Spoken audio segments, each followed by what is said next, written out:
I'm sure that all of you, I think, know at least one citation from Shakespeare. The one I came to think about right now is this one.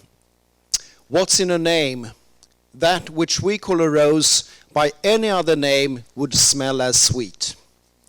I'm not sure if that citation is the most appropriate one when talking about CFS, but anyway, it's kind of an introduction for the next speaker. So we're very glad to have the next speaker with us, Dr. Leonard Jason, Professor of Psychology and Director of the Center for Community Research at DePaul University, Chicago in the US. And as you already know, perhaps, Dr. Jason will talk about CFS case definitions and the importance of a name. Please, Dr. Leonard. Dr. Jason, sorry. Okay.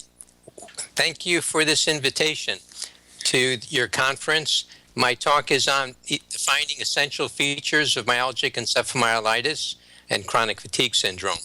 Next. The next slide says stigma. And certainly there is a tremendous amount of stigma that occurs for people who are dealing with this illness. 95% of individuals seeking medical treatment for ME and CFS report feelings of estrangement. I'm sure that's probably something many of you know. This is some data from the US.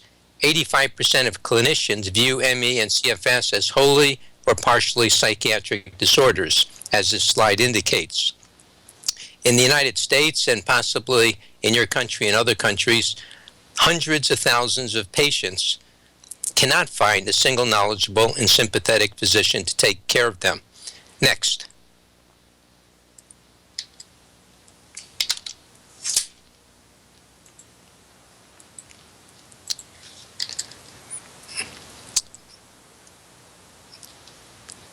Okay.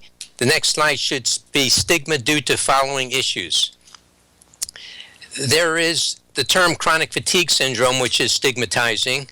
And in this title of stigma due to following issues, I will be talking about the case definition, which has reliability problems, and that is the focus of this talk. I will also talk about the severely ill patients with this illness.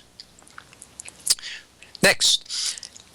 Case definitions, which is the top of the slide, are really the foundations for studying illnesses. Case definitions are a set of rules that allow investigators and clinicians to determine who has and who does not have an illness. Case definitions are really like a stack of cards. At the bottom, you have to have a firm foundation. That's where the case definition is. If that case definition is not sturdy, then everything that's built on top of it becomes shaky, potentially problematic for the science. If a case, this is the next slide that says problems of unreliability. This slide came after the one that had the sack of cards. Problems of unreliability are due to difficulties with case definition. So the goal with the case definition is to select those with the illness and not select those without the illness. Subject, occasion, and information variance accounts for only a small portion of diagnostic reliability. Criterion variance accounts for the largest source of diagnostic unreliability. These are the differences in the formal inclusion and exclusion criteria to classify patients' data into diagnostic categories. Criterion variance occurs when operationally explicit criteria do not exist for diagnostic categories. Next slide. And I just want to check, everybody, you're still with me? Everything's good? Okay. I just want to make sure we're all together. Okay. Good. So, problems, the next slide says if problems occur with case definitions, if there's ambiguities, investigators might select samples of patients who are different on fundamental aspects of this illness. This becomes an impediment to replicating findings across different laboratories, and it becomes exceedingly difficult to estimate the prevalence of the illness, to consistently identify biomarkers, and to determine which treatments help patients. At the present time, next slide, we have what's called a non-empirical case definition. So the original CFS consensus case definition was arrived at by a group of people at the Centers for Disease Control. Of course, other people participated as well. And this became what's called the international case definition. This was called the FACUDA. Next slide.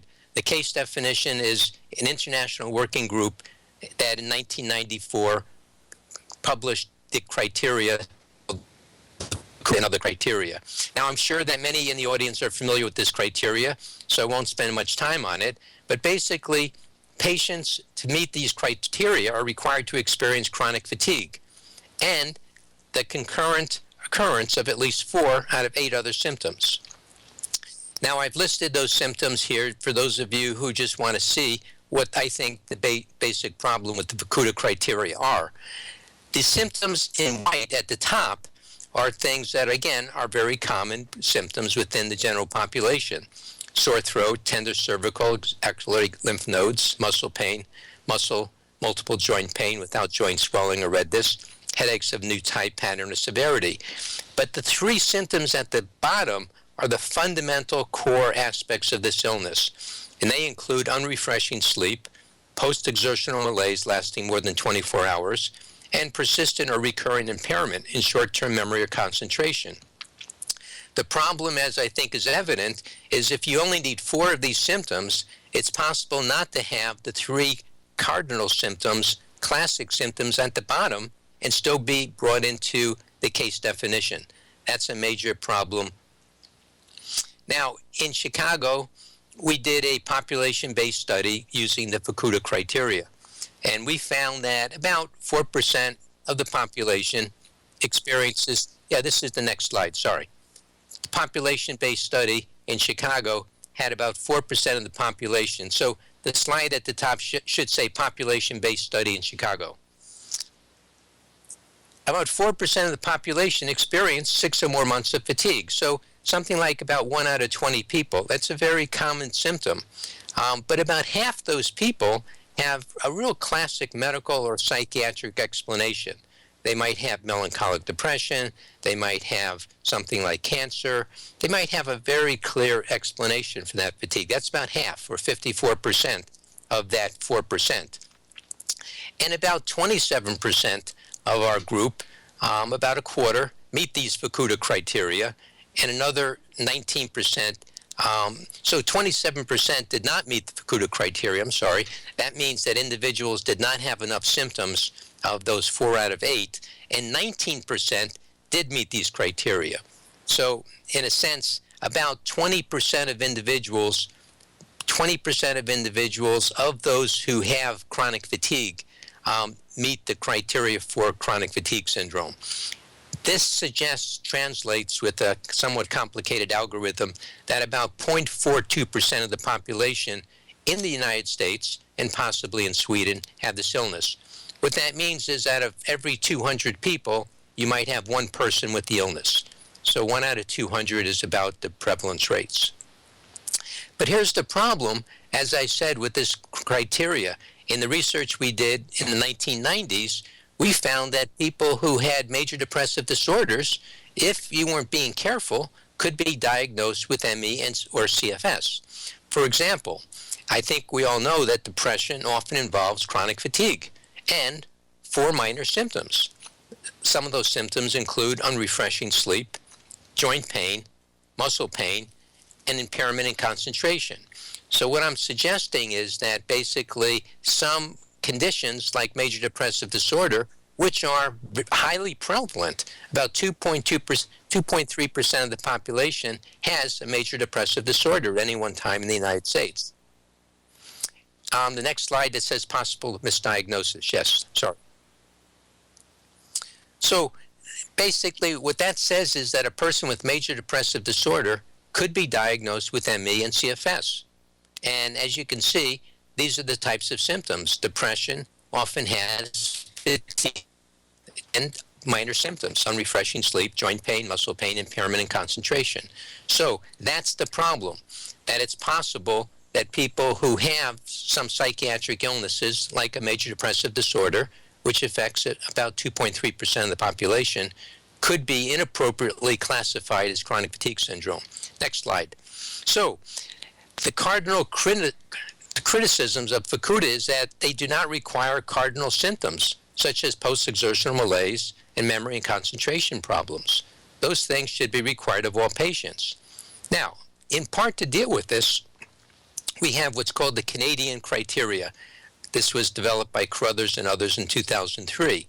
And it does require specific symptoms to occur. Now, they call this case definition ME-CFS, and they do require post-exertional malaise. Now, that particular Canadian criteria, over the last 10 or 12 years, has been more frequently used, as probably many of you recognize. And they do require 7 symptoms. Next slide.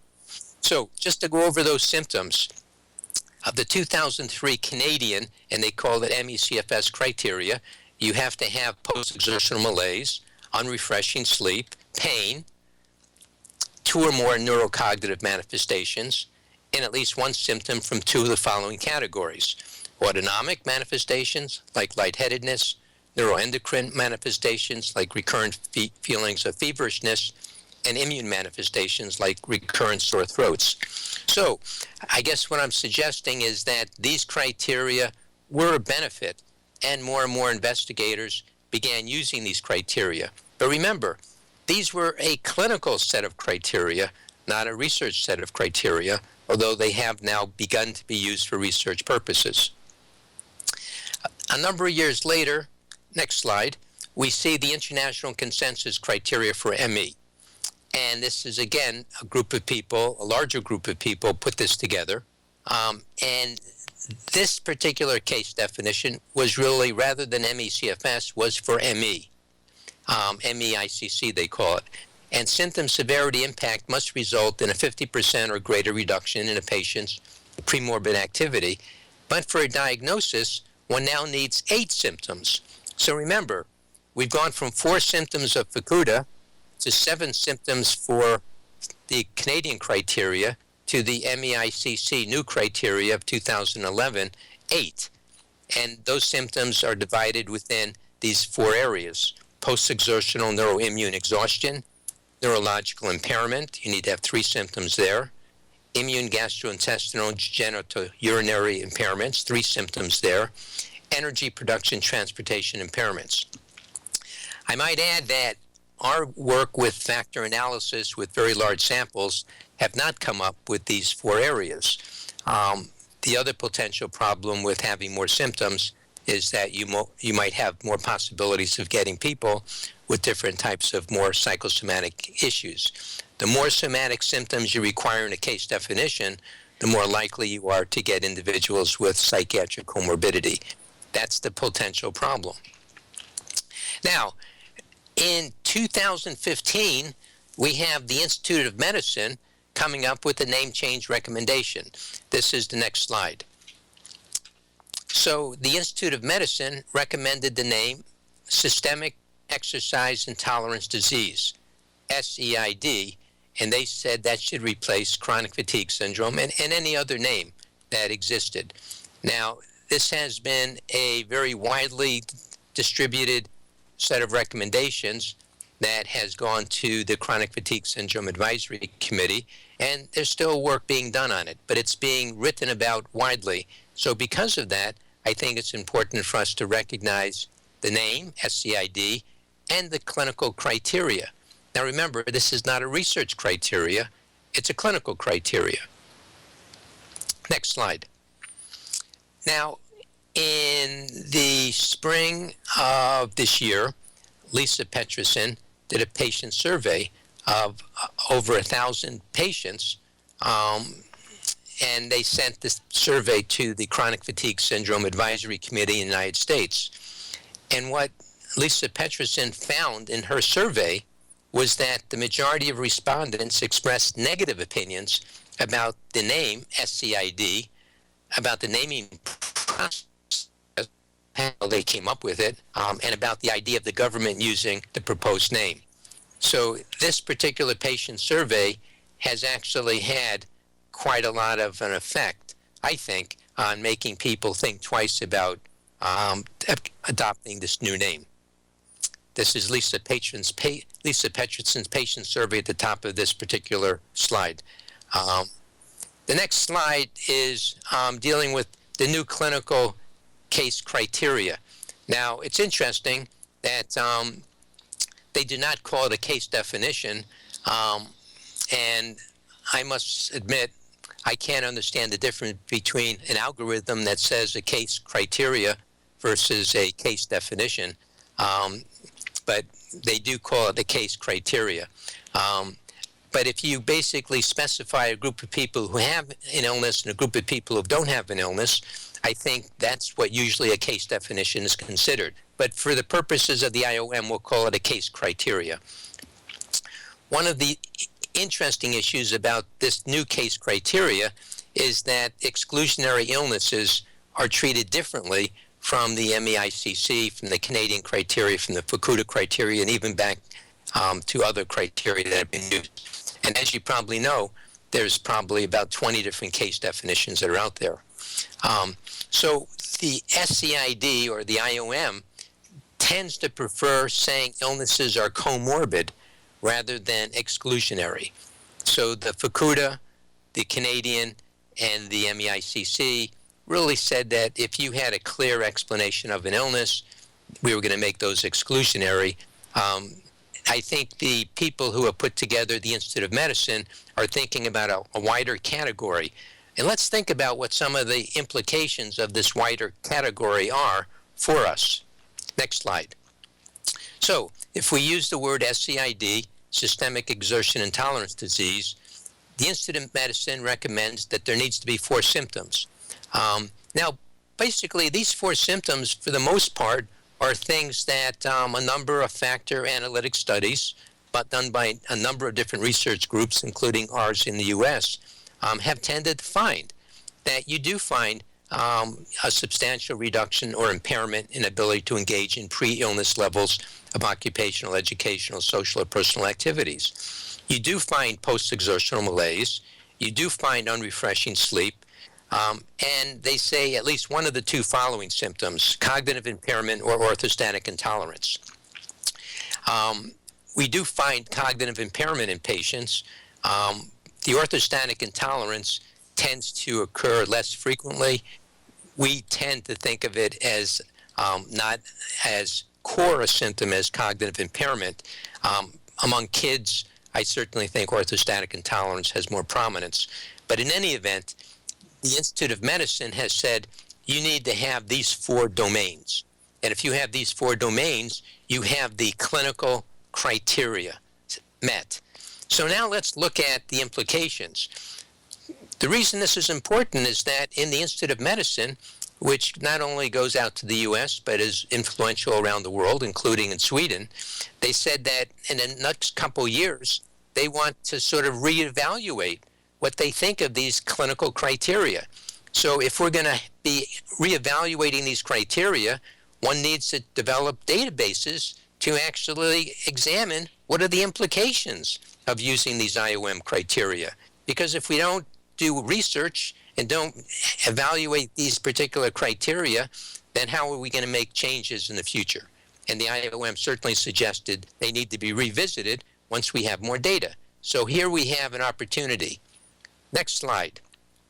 We have published 2 articles in the last 6 months where we have compared the IOM SCID clinical criteria to other case definitions, including the Canadian criteria, the Fukuda criteria, the MEICC criteria, and we even have something called the London Ramsey criteria, which I haven't talked much about, but that's another one. And we looked at the implications. We took 4 data sets, and what is the implications of taking off some of these exclusionary illnesses on the IOM? So the slide above should say analyze new case criteria. Is that one in front of you now? Okay, we'll go to the next one now. Study 1. A study involved 796 patients from the U.S., Great Britain, Norway. They completed our questionnaire, the DePaul Symptom Questionnaire. Findings indicated that the criteria of IOM, or SCID, identified 88% of participants in the samples. And if you used Fukuda criteria, it would have represented 92%. So we found basically with people who referred as having the illness to these different catchment areas, it really seemed to get comparable groups of people. Next slide. The recently developed SCID criteria appears to identify a group comparable in size if you have clinically based individuals. In other words, if they come from clinically based samples. But a larger group of patients than the Canadian ME-CFS and the MEICC criteria. So basically, if you use the Canadian or the MEICC criteria, you get fewer people identified than the SCID IOM criteria. If that makes sense. Next slide. In study 2, which we published, we looked at what happens with the issue of exclusionary illnesses. And we looked at 4 different data sets. And we basically took a look at individuals who weren't necessarily brought in with a referral of having severe fatigue. We looked at, for example, at a community-based epidemiology study where we'd have all types of people coming in and evaluated. And in that study, because it wasn't self-selected individuals, we found the IOM SCID prevalence rate would be increased 2.8 times.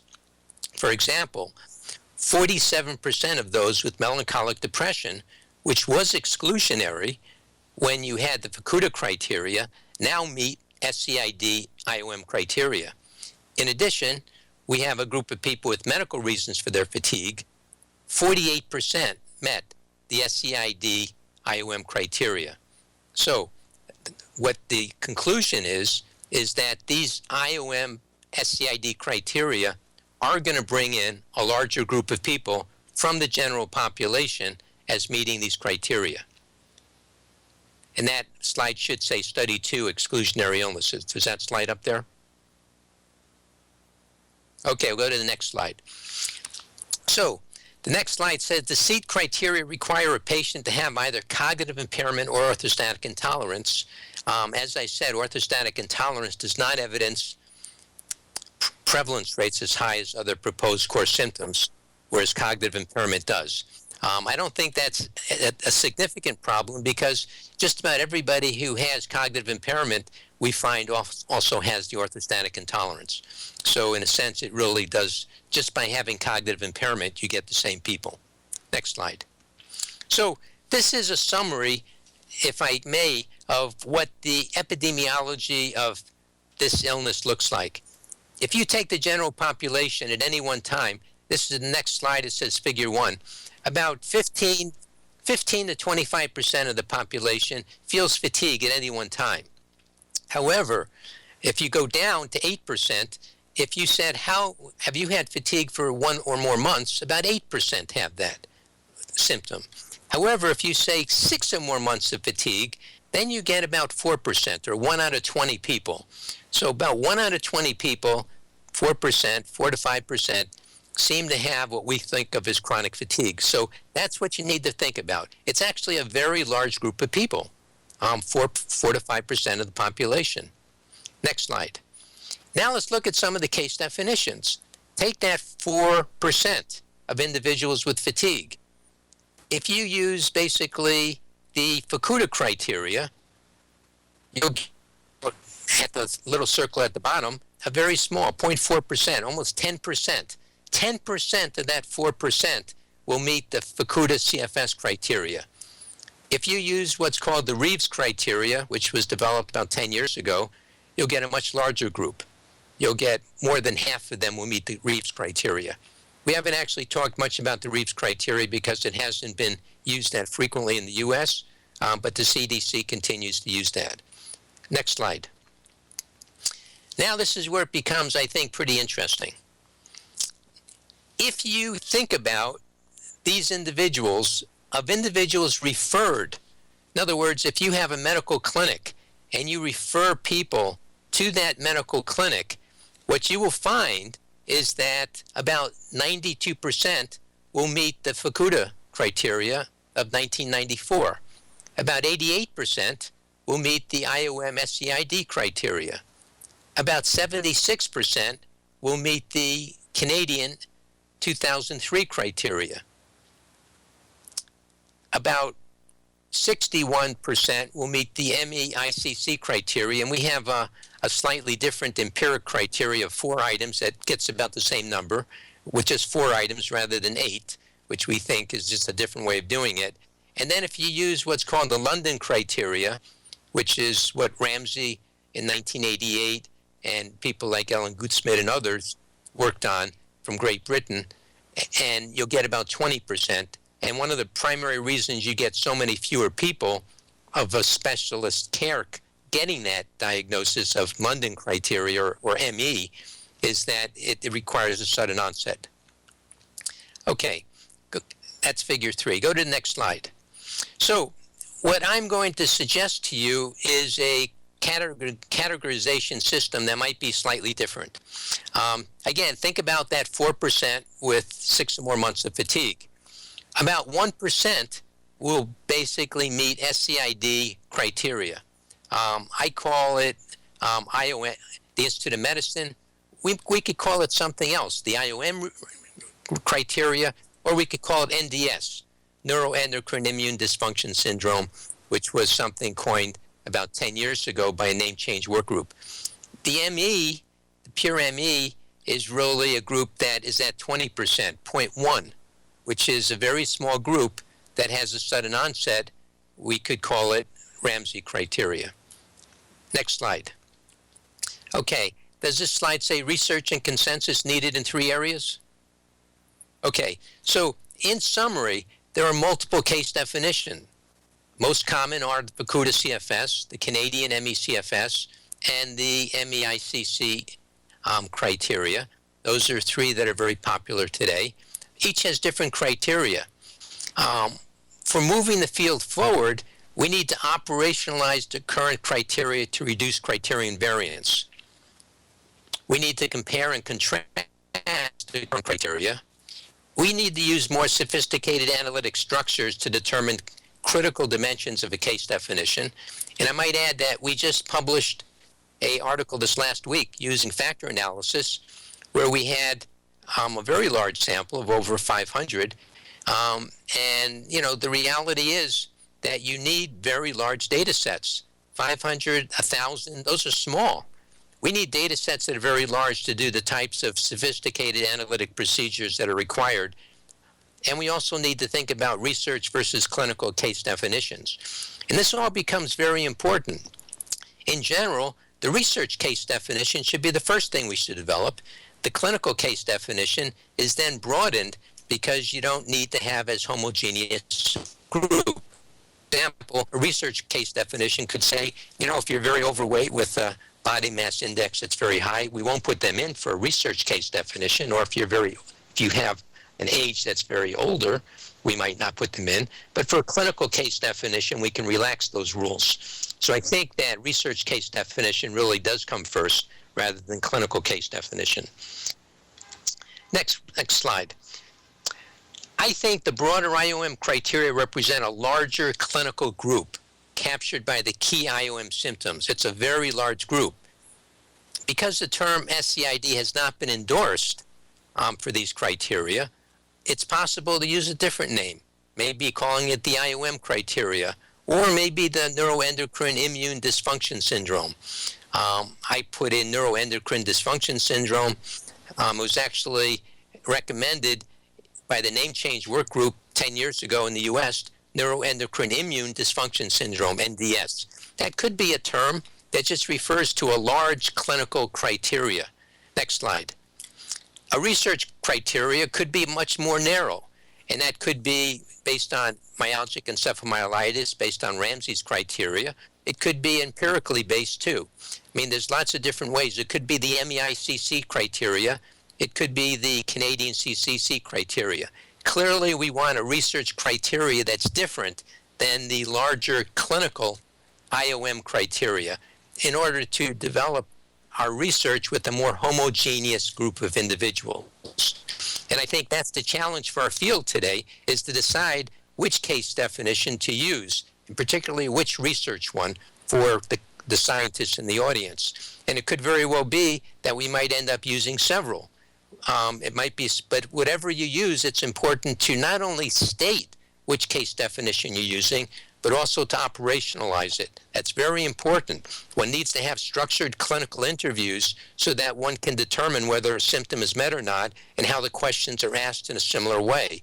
If you don't have the two things going together, the criteria and the way to assess it, you have all types of problems with reliability, which has plagued the field up till now.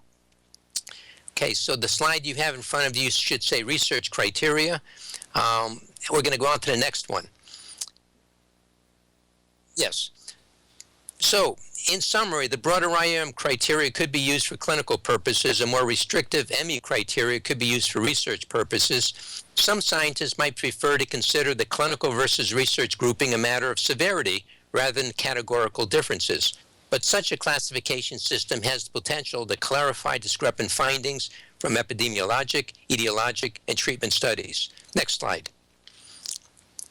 It's possible that those that do not meet the ME, Ramsey, for example, criteria or the broader IOM criteria could be classified as just having chronic fatigue, which is the most general category and represents those with 6 or more months of fatigue. Next slide.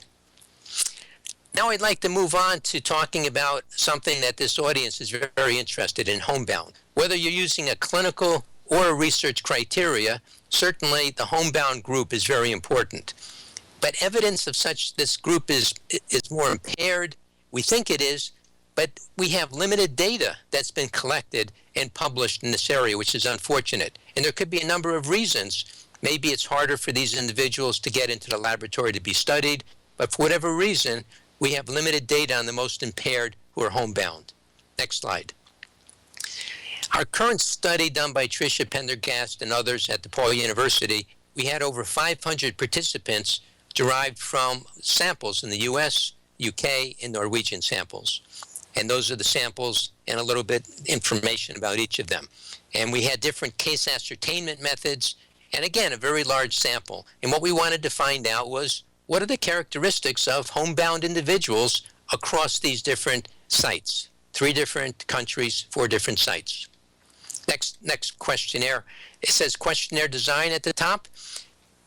We have the DePaul Symptom Questionnaire, which was designed specifically for research with regarding ME-CFS, CFS, and ME, all the different clinical case definitions, clinical Canadian criteria, ME, the Fukuda, so it measures all these. If you give this particular questionnaire, there's an algorithm which will tell you whether you met the frequency and severity to meet these different criteria. We also use the Medical Outcomes Study Survey to measure the impact of health on physical and mental functioning to find out the options. We also have questions regarding demographics. By the way, this DePaul Symptom Questionnaire is on REDCap, and it's available if anybody might want to use it. It's been translated into multiple languages, and it's being used around the world at this point. Next. Okay, this slide basically says results. The housebound patients experienced more severe illness. Very interesting. What we found is that the housebound patients had amplified symptomatology compared to individuals who are not housebound in this group of 500 on all these different areas of fatigue, post-exertional malaise, sleep dysfunction, bodily pain, neurocognitive, autonomic, neuroendocrine, immune function. So in all these areas, there was more significant impairment, and this article is now being written up and will be submitted for publication in the next few weeks. Next slide. Housebound patients with ME experience reduced functionality in general health functioning, physical activity, social functioning, vitality, and bodily pain. So we see major differences in functionality with, again, a very large sample. I might add that about 25% of our sample was housebound. Next slide. In terms of psychiatric differences, which says at the top of the slide, there were no significant differences in psychiatric conditions between those individuals who were housebound and those who were not housebound. There were no significant differences between the two groups with regards to mental health functioning or limitations in usual roles due to emotional problems. These results indicate that mental health or problems with daily activities as a result of emotional problems are not different between the housebound and the not housebound group. Because the last slide there basically, and I'm just going to announce that one of the things that the IOM basically said is that we need to have studies that not just look at people with ME and CFS, but we need to look at individuals who have other things like MS, lupus, cancer, and other illnesses and compare and contrast them so that we can find unique issues that differentiate these different illness types that have some overlap of symptoms but might have different ones. So I just wanted to mention we have a study that's now going on that we would like to recruit individuals. If you know people who have MS or lupus or cancer who might be interested in participating in the study, we will put up a slide so that you'll be able to see at some point. If not now, it'll be on the kind of video so that you can have the link that can take you directly to our survey. At this point, I do want to thank you all for allowing me to take the last half hour or so and make the presentation. How did that last slide come? Oh, that's okay. Okay, you'll bring it up. But as you try to bring it up, why don't I kind of just open things up for questions? I know that you wanted to have a little bit of time for people from the audience to ask me any questions. And I know we have just about maybe 5 minutes or so. So I'm very happy to entertain any questions. And again, I thank you all for your hospitality and invitation to come to your country. I wish I could be there in person, but I'm delighted that I'm able to come in through this Skype broadcast. Thank you.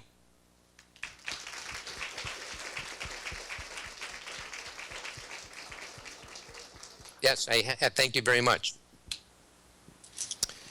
Thank you, Dr. Jason. I'm not sure if you can hear me right now, but if we have a question or two in the audience, so please raise your hand now. Okay, just to let you know, you're going to probably have to have the other gentleman tell me the questions because okay, as long as they're just said to me. Thank you. Yeah. Do we have a question?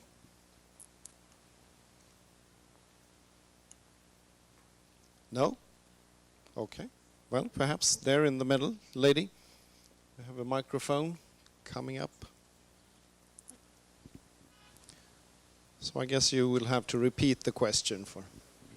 Yeah. There are many other diseases that causes chronic fatigue and similar symptoms to ME. And I wonder, can you be really sure that those people, they have not been diagnosed with ME CFS because they have other chronic illnesses? And that is probably because they have very clear symptoms and biomarkers of the other illnesses. But what I wonder is if these other illnesses can cause ME CFS, so they have both conditions. If we are sitting here, many of us have had a virus infection or something, and then something has gone wrong in our bodies, and I wonder if those who have other chronic diseases, ongoing chronic diseases, can have ME CFS too. You'll need to repeat it for me. Thank you.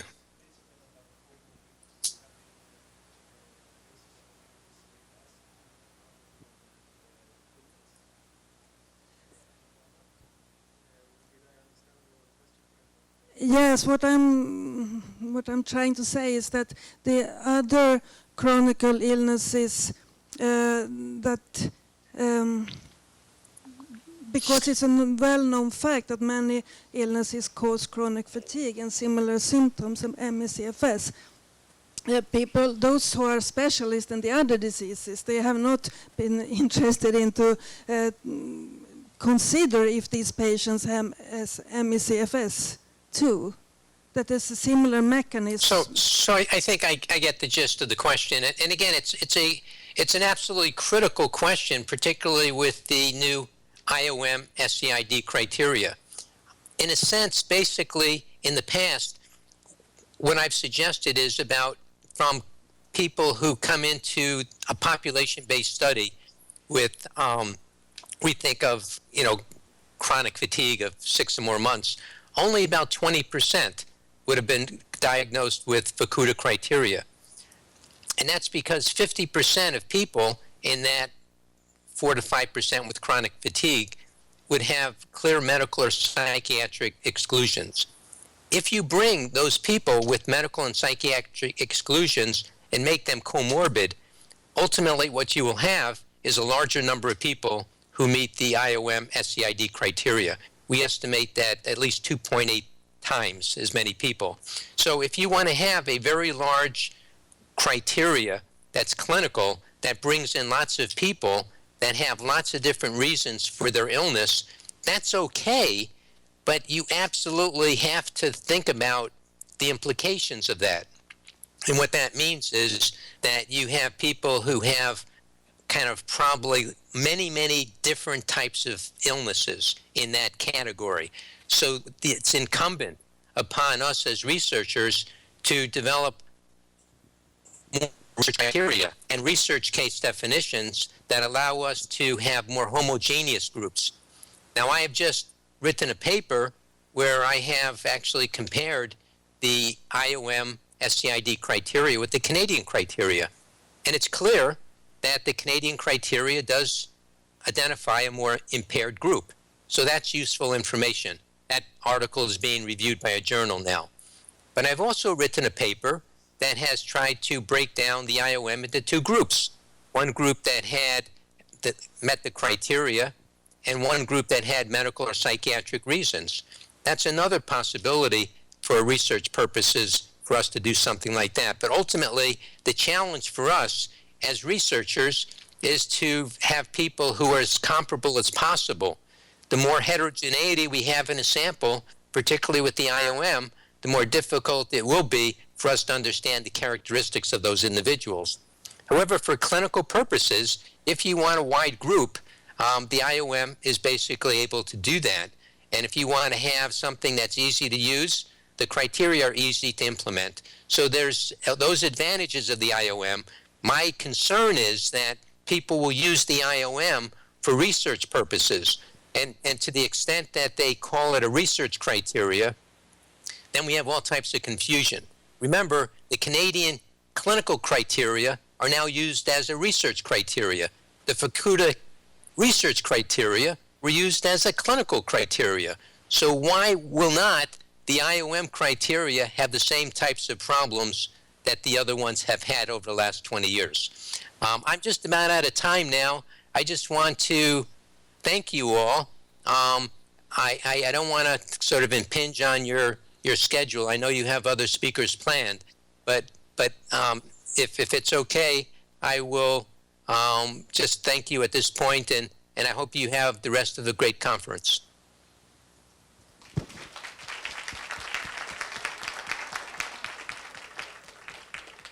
Thank you.